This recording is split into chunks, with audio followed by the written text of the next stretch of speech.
Les demandeurs d'asile vivent dans une condition misérable en Europe. Pendant leur séjour, ils reçoivent seulement une autorisation provisoire, mais pas le droit de séjour.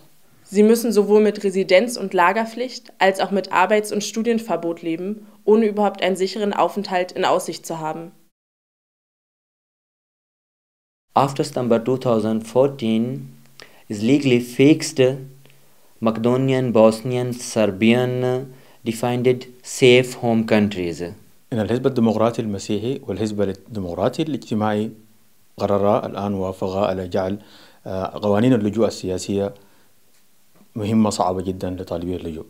Das neue Gesetz erlaubt die massive und pauschale Inhaftierung von Geflüchteten, die aus verschiedensten politisch verursachten Fluchtgründen nach Europa kommen.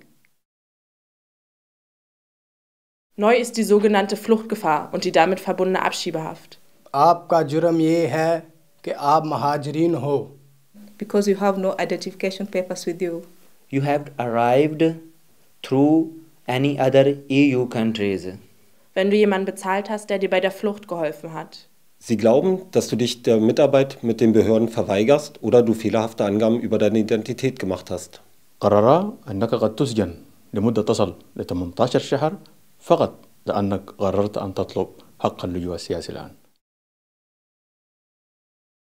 Ohne Visum sind legale Einreisemöglichkeiten in die EU abgeschafft. अगर आप कोई जुर्म करते हैं तो इसके बाद आपको वीज़ा नहीं मिलेगा. आपने जो महाजरीन की दरख्वास्त जमा करवाई थी वो मुकम्मल तौर पर फेल हो चुकी है. Das könnte auch auf dich zutreffen, wenn deine Duldung von heute auf morgen aufgehoben wird. Viele Asylanträge werden als offensichtlich unbegründet abgelehnt. This mainly applies to people coming from countries declared as safe, such as Macedonia, Serbia, Bosnian. Pendant 5 ans, tu n'as pas le droit de rentrer en Allemagne ni dans un pays de l'Europe, même si la situation dans ton pays s'est aggravée.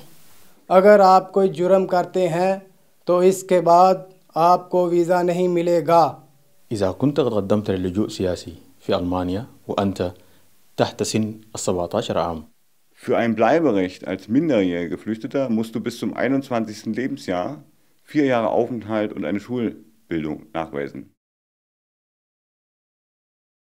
Additionally, there is the so-called interest of deportation. Ein Ausweisungsinteresse besteht nicht mehr nur bei begangenen Straftaten, sondern wenn dein Verhalten die freiheitlich-demokratische Grundordnung oder die öffentliche Sicherheit stört. Which mean also if you are politically active and you participate in protest camps or in hunger strike.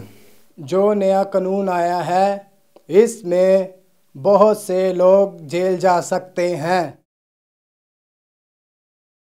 Die Asylgesetzverschärfung macht es umso notwendiger, من أجل أن نصهر تضامننا جميعا معا.